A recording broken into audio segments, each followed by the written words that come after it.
Assalomu alaykum aziz tomoshabinlar. Bugungi videomizda ko'pchilik ko'radigan qiziq tush haqida gaplashamiz.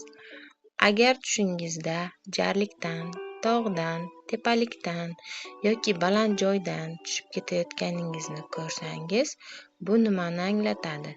Tush ta'birlarida baland joydan yiqilish ko'pincha insonning ichki qo'rquvlari, tashvishlari yoki hayotdagi muhim o'zgarishlar bilan bog'liq deb talqin qilinadi.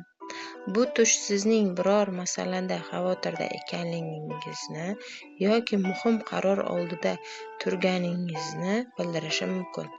Agar tushda baland joydan tushib ketib, omon qolsangiz, bu siz duch kelayotgan qiyinchiliklarni yengib o'tishingizga va muammolardan chiqib ketishingizga ishora sifatida talqin qilinadi. Agar yiqilish paytida juda qo'rqib uyg'onib ketsangiz, bu kundalik hayotdagi stress va ruhiy charchoqning belgisi bo'lishi mumkin. Ba'zi ta'birlarda tog' yoki tepalikdan tushish mansab, mavqe yoki rejalarda o'zgarish bo'lishiga ham ishora qiladi. Ammo tush ta'birlari aniq bashorat emasligini unutmaslik kerak. Tushlarning ma'nosi insonning holati va hayotiy vaziyatiga qarab o'zgaradi. Qiziq tomoni shundaki, ko'pchilik aynan yiqilib ketayotganda cho'chib uyg'onadi. Buning ilmiy sababi ham bor.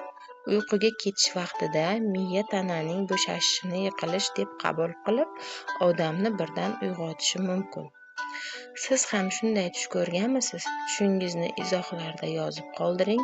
Videoga like bosib, kanalimiz Tushlar ta'biri kanaliga obuna bo'lishni unutmang.